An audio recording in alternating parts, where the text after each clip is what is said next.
భారత ఫ్యామిలీ కవిత వ్యవహారం అంతా ఫ్యామిలీ డ్రామా అని కేంద్ర మంత్రి బండి సంజయ్ అన్నారు. తెలంగాణలో కల్వకుంట్ల ఆర్ట్స్ క్రియేషన్స్ జరుగుతుందని ఎద్దేవా చేశారు.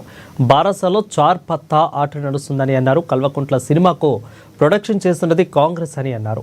భాజపా భారపా ఎప్పుడూ కలవవు అని అన్నారు. కవిత అరెస్టు జరగకుండా ఉండేందుకు మా పార్టీతో కలిసేందుకు ప్రయత్నించారని తెలిపారు. అవినీతి భారసతో భాజపా కలవదని అన్నారు. కాంగ్రెస్ భారస మాత్రమే కలిసి పనిచేశాయని తెలిపారు. విషయం కూడా కాంగ్రెస్ పార్టీదే. కల్వకుంట్ల ఆర్ట్స్ క్రియేషన్స్ ఆధ్వర్యంలో సినిమా నడుస్తుంది తెలంగాణ రాష్ట్రంలో. ఇప్పుడు తీన్ పత్తా అన్నాము చూసారు చాలా మంది. తీన్ పత్తా పత్తాల ఇప్పుడు చార్ పత్తా ఆట నడుస్తుంది తెలంగాణ రాష్ట్రంలో. కల్వకుంట్ల ఆర్ట్స్ క్రియేషన్ ఆధ్వర్యంలో చార్ పత్తా ఆట నడుస్తుంది. హరీష్ రావు గారు, కవిత గారు, కేటీఆర్ గారు, సంతోష్ రావు గారు చార్ పత్తా ఆట నడుస్తున్నది. దీనిలో కేసీఆర్ గారు జోకర్ ప్రశ్న పెట్టారు. దీంతో ఇప్పుడు ఈ చర్చతోని, ఈ కవితక చర్చను దీంతో తెలంగాణ రాష్ట్ర లాభం జరుగుతుందని చెప్పండి.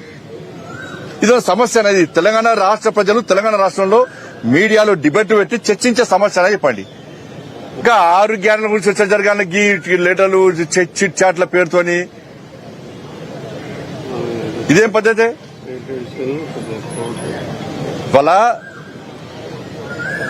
బీఆర్ఎస్ పార్టీని మీరు గతంలో మీరు అబ్జర్వ్ చేయండి.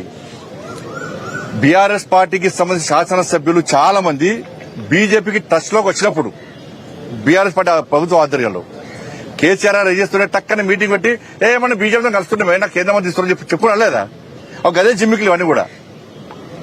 బీఆర్ఎస్ బీజేపీ కలవడం అనేది అసలు బీఆర్ఎస్ మేము పట్టించుకుంటామన్నా. అది ఫామ్ హౌస్ పార్టీ, కుటుంబ పార్టీ, అవినీతి పార్టీ.